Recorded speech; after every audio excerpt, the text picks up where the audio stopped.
John Cena is the WWE Champion in 2025, which is totally surreal.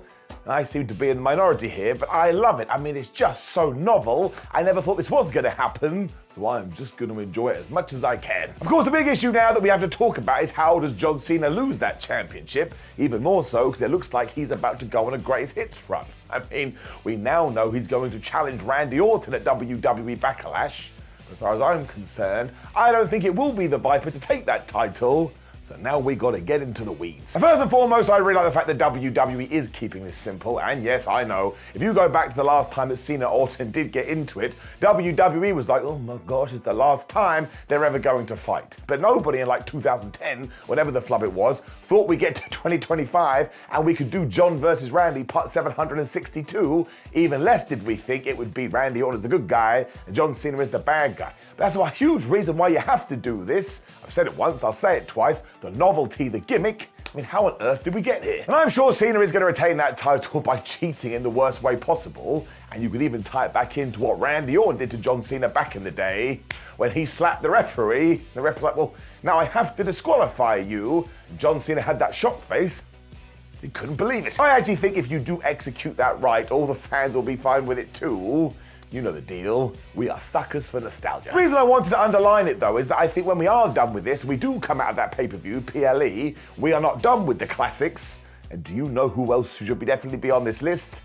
None other than CM Punk. That 2011 feud is still talked about for obvious reasons, and do not forget everything that happened in 2013. We had John Cena versus CM Punk on Monday Night Raw, and the winner was going to face The Rock at WrestleMania. And Punk has said this in interviews. He enjoyed that match so much, he now considers it one of his favorites ever. It's mostly because these two have mad chemistry. So if WWE doesn't revisit this in 2025, well, I'll tell you straight, they would be crazy. Because I mean, why wouldn't you do it? The fans want it, quite clearly John Cena and CM Punk want it, so to not do it, well, it's just a spit in the face. I mean, that's hyperbole and it's way too over the top, but just break it down, do it. Cena also still has a good chunk of his dates left, so we can easily fit one in there. And yes, you could play the angle that when John Cena does defeat CM Punk by nefarious means, he runs home and goes, ha ha ha, you tried to do this at Money in the Bank, and now, well, I'm just gonna chill out for a little bit, because I only have X amount of dates left, and I'll come back when I feel like it. Now, of course, he can't vanish entirely, because that's where the storyline did get a bit confused. I thought that's what Big Match John was saying before WrestleMania. He was going to win the title and essentially retire early, but we didn't do that, but you could still have some fun with it. And we did tie it into the whole dates thing as well, where he's like, ha ha, I'll use them all up in November. That's still a nice twist on the old tale, because you remember CM Punk kissing goodbye and putting the title in the fridge and then coming back too soon. Well, I think if John was able to do this, he could at least take 6 weeks off, and then we'd all be talking about it. Even then, though, I do not think it will be CM Punk beating John Cena, because look at it this way. WWE is quite happy to do Cena versus Orton on Backlash, which you could describe as a B pay-per-view, and that match is totally massive, so if you are going to do CM Punk versus John Cena, well, I don't think you have to wait till SummerSlam at all.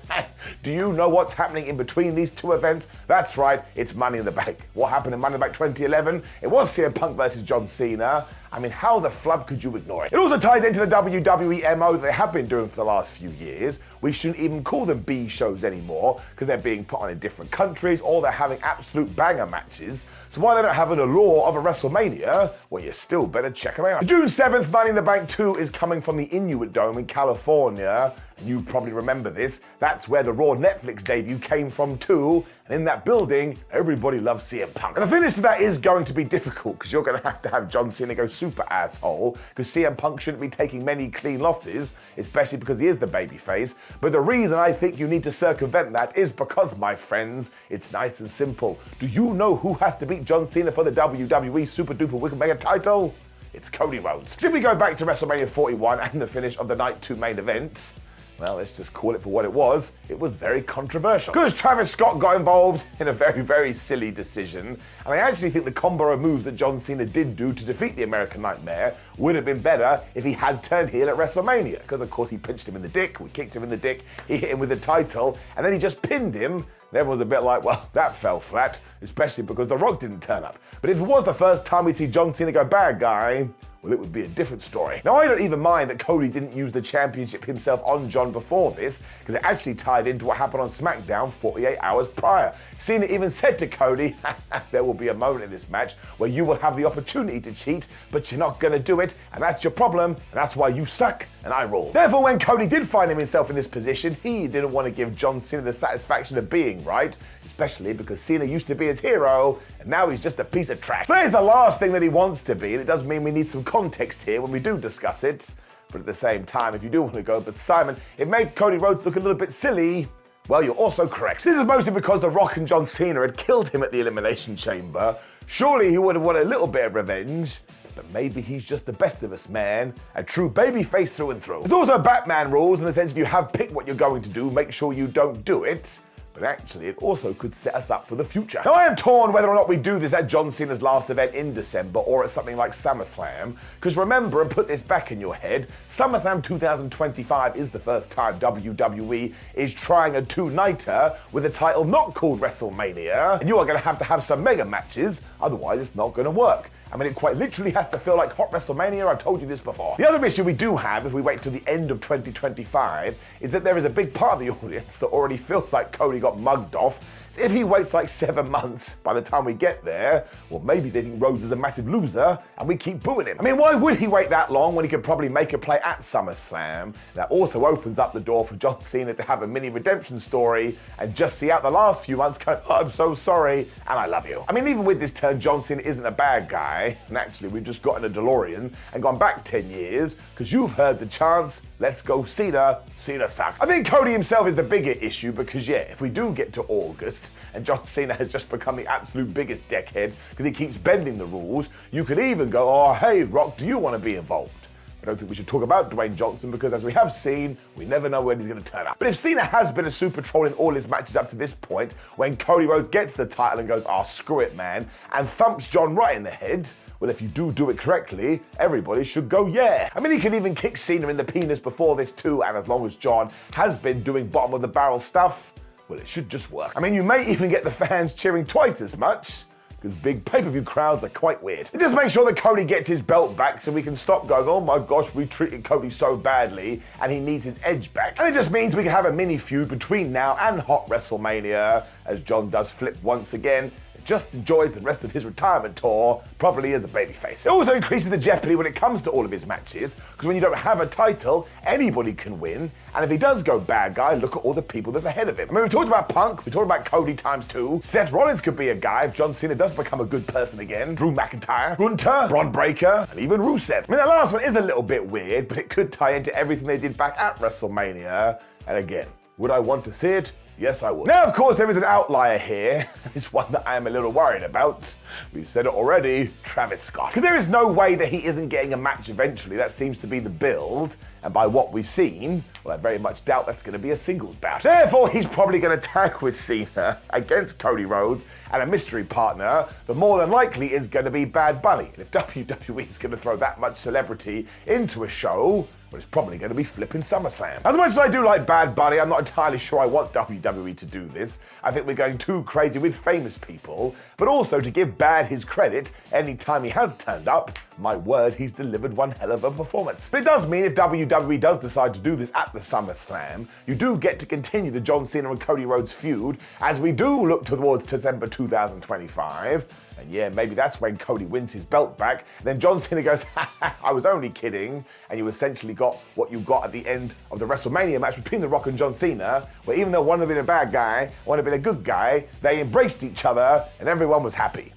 Kinda. It'd also be the way that Cody could justify the rematch because he could hit John Cena with the crossroads during that tag match and get the 1, 2, 3. Although again, there's a bit of a plot hole here. When Cody does turn back on TV, he could say, John Cena cheated, man. I want my rematch anyway. Either way, though, when it does come to talking about who is going to take that championship off John Cena, it has to be Cody Rhodes. Otherwise, all that work we did at WrestleMania is for nothing. I really did think for a while that it could be CM Punk versus Cody Rhodes, because then they can enter a world title program. That would be awesome.